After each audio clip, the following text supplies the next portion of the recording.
American culture has, for the most part, these blinders on. There's definitely this illusion of what our lives should look like, whether it's advertising or your Instagram or Facebook feed.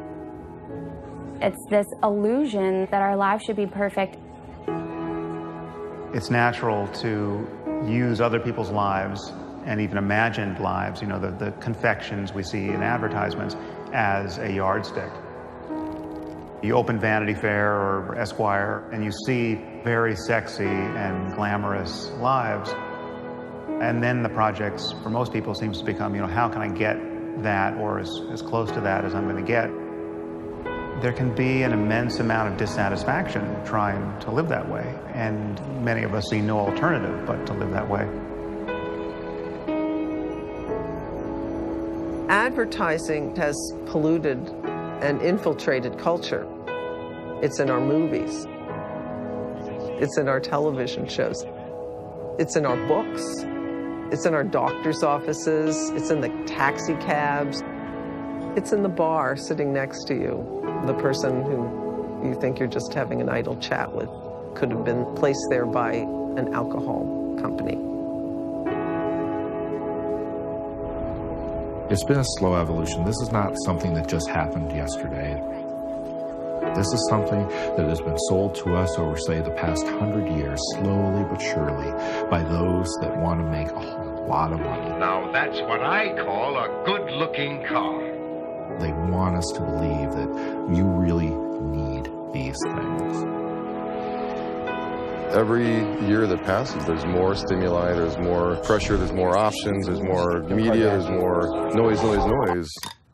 And by streamlining and simplifying and just letting people know that they have the option, it's that wake-up call that is really valuable and in a very critical time right now. And I had everything I ever wanted. I had everything I was supposed to have. Everyone around me said, "You're successful." But really, I was miserable.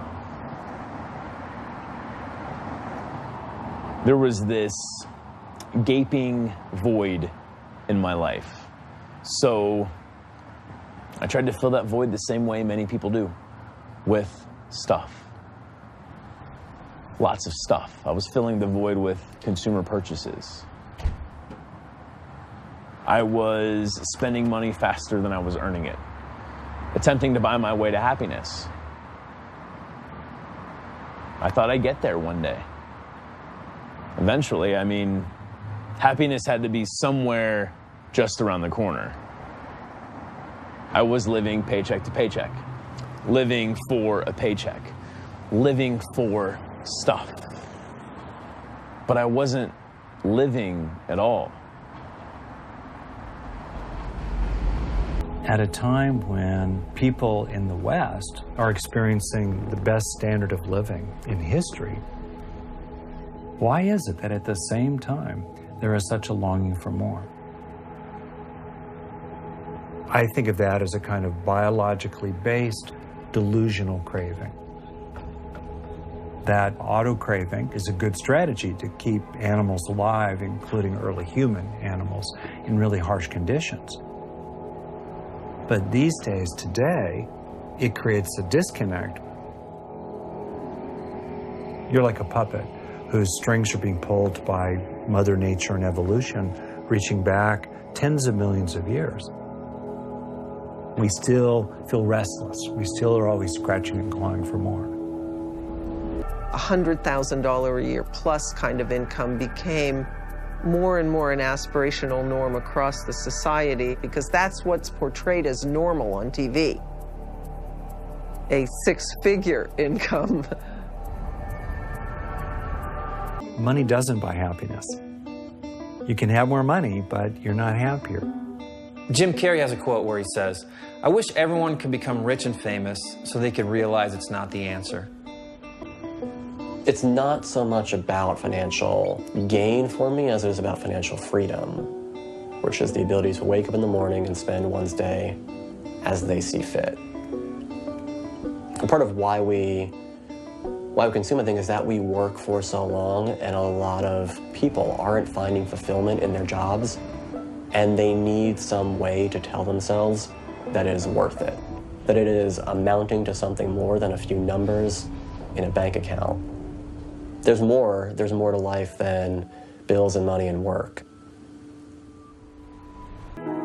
I didn't realize it at the time, but I was so focused on what my idea of success was.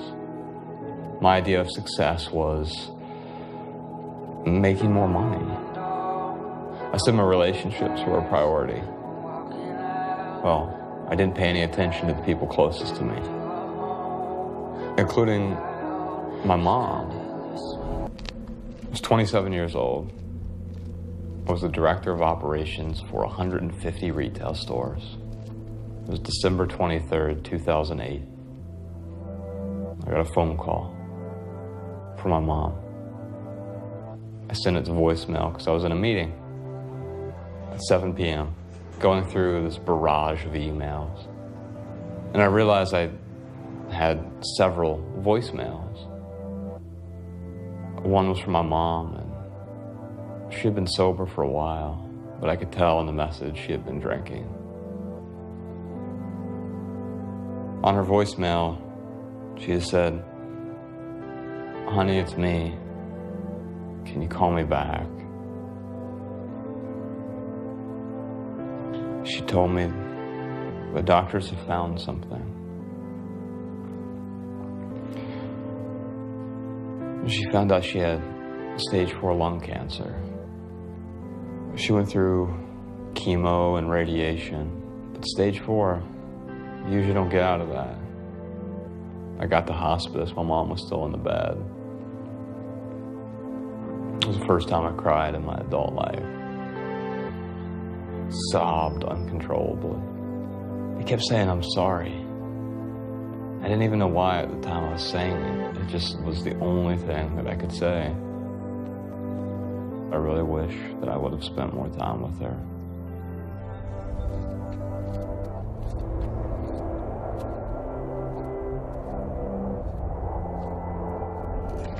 My mother's death still hangs in the air around me.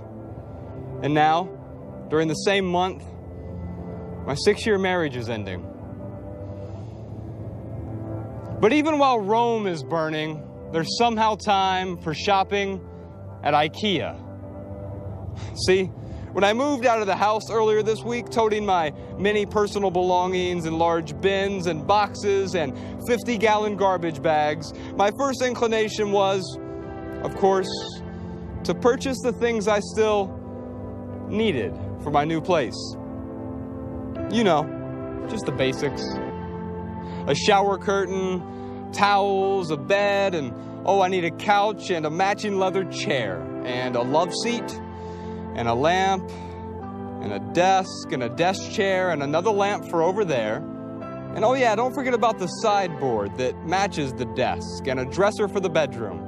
And oh, I need a coffee table and a couple end tables, and a TV stand for the TV I still need to buy. And now that I think about it, I'm gonna want my apartment to be my style. You know, my own motif. So I need certain decoratives to spruce up the decor. But wait, what exactly is my style? And do these stainless steel picture frames embody that particular style? Does this replica Matisse sketch accurately capture my edgy but professional vibe? Exactly how edgy am I? What espresso maker defines me as a man? Does the fact that I'm asking these questions preclude me from being a, quote, man's man? How many plates and cups and bowls should a man own? I guess I need a dining room table too, right? And a rug for the entryway and bath mats, and what about that one thing? That thing that's sort of like a rug, but longer? Yeah, a runner. I'm gonna need one of those. And I'm also gonna need... well, hell, what else do I need?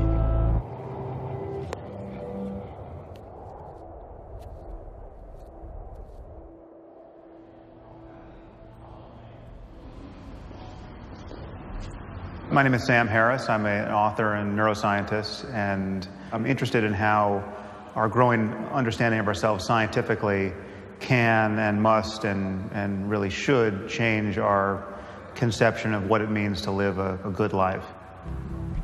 Gratifying desires in a starkly materialistic way is really an interesting phenomenon. You have this thing that you were obsessed about, but then the new version comes out, which is new and improved in a dozen ways. When it comes to the newest, hottest, most crave-worthy status symbols, you can bet customers will wait long hours to snag one. And now you no longer care about the one you have. In fact, the one you have is a source of dissatisfaction. I think we're confused about what's going to make us happy. Many people think that material possessions are really at the center of the bullseye, and they expect that gratifying each desire as it arises will somehow summate into a satisfying life. It is clear that as human beings, we have strong attachment, initially in our lives, to people who are caring for us. And sometimes it feels like those attachments spill over to objects, as if they were as important as people. I'm not so sure that we have such a great relationship with things.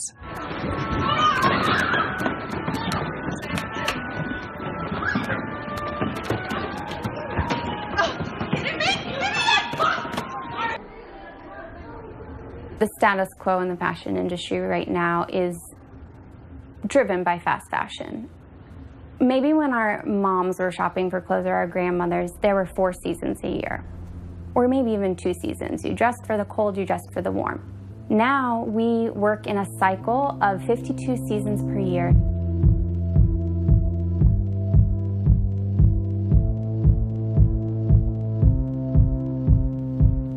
They want you to feel like you're out of trend after 1 week so that you will buy something new the following week. There have actually been accounts of big fashion retailers bailing all of the clothes from 1 week together, slashing through them with scissors, destroying them and leaving them on the side of the road so that nobody can resell them or even wear them. They want consumers to buy as much clothing as quickly as possible. The era of fast fashion, in which we're making clothes in sweatshops, so we're not paying the true labor costs and we're not paying the ecological costs of these things, drove the price of apparel down so far that used apparel became worthless. I like to think rice and beans cost more than used apparel. In historical terms, that's the world upside down. And that represents the economics of such an extreme and profound unsustainability. For a scholar of these things, it's kind of breathtaking and horrifying. Fast fashion is what's happened to apparel and then increasingly to the whole consumer goods sector. Almost anything in the home now, it becomes an object of fashionability. And that's been a just dramatic transformation. If you think about the concept of fashion, it embodies in it the idea that you can throw things away, not when they're no longer usable, but when they no longer have that social value or they're no longer fashionable. I think people buy because they're trying to fulfill this void inside of them. And I know that because that was me. But no matter how much stuff we buy and how many different fads that we try, we don't become a more whole person. We keep looking. This hunger never gets fulfilled. I think it goes to the bottom line fact that you can never get enough of what you don't really want. In other words, deep down, we don't really want more goodies, more toys, more cars. We want what they will bring us. We want to feel whole. We want to feel content. This mindless consumption, this same thing that's not making us happy is also causing the degradation of our habitat. We can afford to have 350 parts per million of carbon dioxide in the atmosphere. We're closing in on 400 parts per million. It's caused by the burning of oil, of natural gas, of coal, of all the fuels that we use to power our consumer economy, to power the making of crap that we don't need. This is real, and we really have to do something about it. We're not going to ever be able to achieve the environmental gains that we're seeking while still expecting our lives to be the same. We're going to have to give up a lot. The secret is that a lot of that we're not actually going to miss. Imagine a life with less. Less stuff, less clutter, less stress and debt and discontent. A life with fewer distractions. Now imagine a life with more time, more meaningful relationships, more growth and contribution and contentment. So it's funny because people will inevitably come up to us and they'll be like, now I'm not a minimalist like you. I've got this book collection.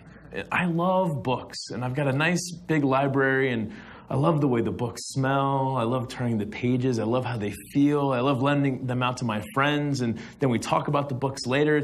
And I'm like, hey, keep your books. It sounds like you get a lot of value out of your books. And that's what I would say with any type of collection. All right. I think my light bulb moment is when I was showing my guys how to sell cell phones to a 5-year-old. I was like, what am I doing? This mentality of getting a better promotion, getting a better house, getting a better car, getting a bigger paycheck, being able to buy more expensive bar tabs. And you know, to do that, I had to sell cell phones to 5-year-olds. There's a template out there. You can call it the American dream or keeping up with the Joneses or whatever. That's just a template. It's not the template. And once we realize that, I think we can create our own template that works just for us. Before I discovered minimalism, I think my life looked like pretty much anyone else's. I had a lot of stuff. Hundreds, thousands of books. DVDs and VHSs, closets full of expensive clothes. All of these things that I brought into my life without questioning. But when I started letting go, I started feeling freer and happier and lighter. And now as a minimalist, every possession serves a purpose or brings me joy. I have a bed and a chair and a radio, and I have some furniture in my dining room. In my kitchen, I have appliances. I don't have any excess stuff. Everything that I look around at, I have to be able to justify to myself, not to anyone else, but just justify to myself. Does this add value to my life? And if not, I have to be willing to let go. So you have people living in these enormous homes. And if you really look at it, people don't use the space that they have. Someone did a study and they showed a heat map of like where people traveled inside their homes over the course of a normal day. It was a family of 4 and they were in a very average home. And what they found is that people used about maybe 40% of their space. Nobody used the dining room. No one used the living room. There was a big, porch. No one used the porch. I mean, I'm not saying this is the way everyone lives. Some people use dining rooms, but it creates this big vacuum that you have to fill. So people are throwing all this crap into their homes that they don't need.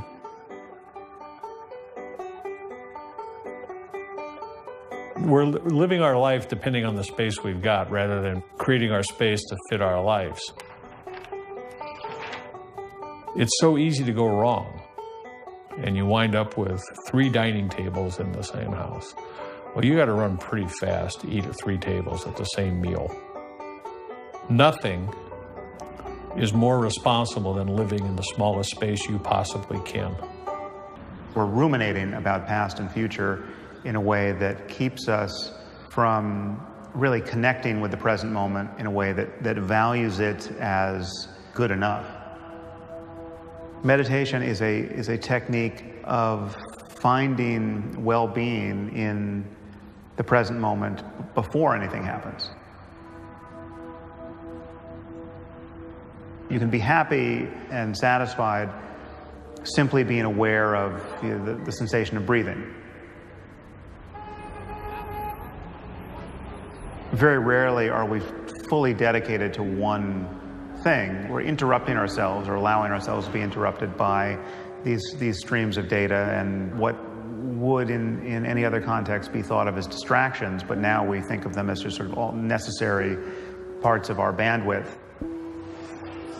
If I leave my phone in my pocket and it's on vibrate mode, unconsciously I'll flinch when it vibrates. I even flinch when it doesn't vibrate, thinking it vibrates.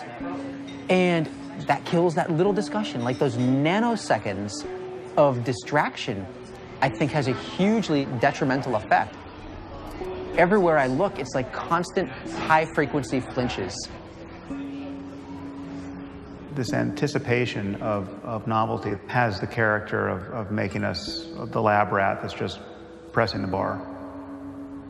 Meditation is a great antidote to that.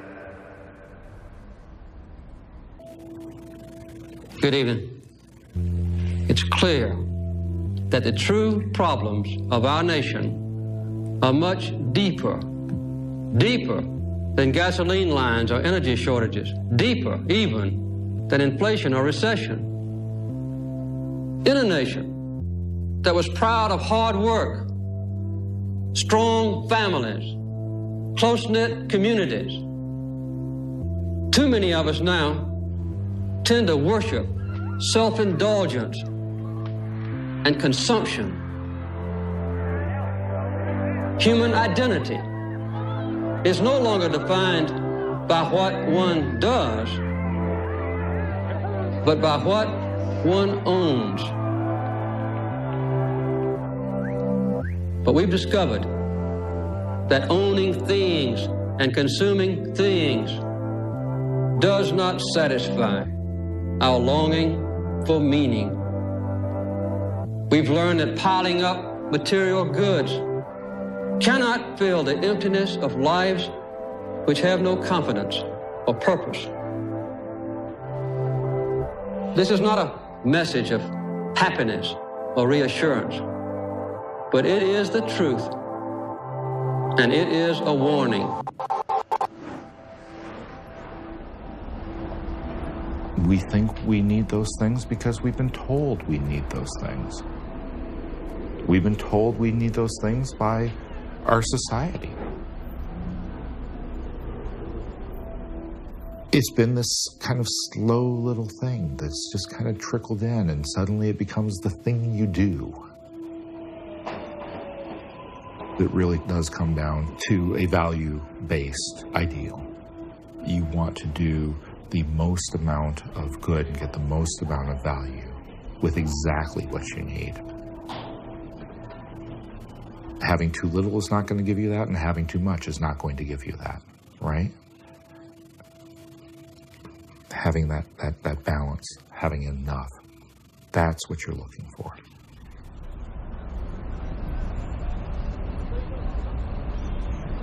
If I had to revise the American dream, it would be more about coming together in community. It would be more about a society which had much less inequality and more fairness, in which everybody had a chance, that is responsible toward the planet and our ecosystem. To me, that would be an American dream. Minimalism is not a radical lifestyle. I absolutely believe in quality over quantity, right? So I'd much rather have one nice sweatshirt than a closet full of ugly sweatshirts that I don't enjoy wearing. I don't own a lot of clothes now, but all the clothes I do own are my favorite clothes. We have this capacity for focus, but we're living in a context where we are continually moving from one stimulus to the next in search of the dopamine experience, where we're rewarded by the next email or the next retweet or the next thing that comes into our phone rather often. I think there's a price we pay for that. It's really become an issue.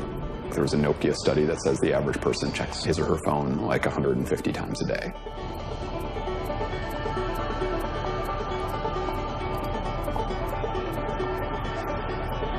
You walk down the street in any major city, locked into their devices. We are totally in the matrix. And it's easier to be mindless and just read the paper, update your social media feed, and consume. Because you can do anything you want, you can potentially do everything you want. But to do everything you want, you have to sacrifice the things that really are important. When it comes to the overwhelm, the easiest way to solve that is to turn it off. Really, just turn it off.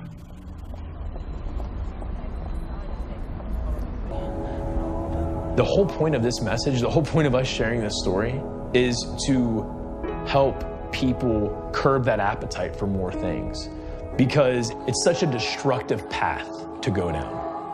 I literally have used people to sell cell phones. I've used people to get bigger and better clients. And what I love about my life now is I can be genuine and that there is no manipulation. Imagine a life with less.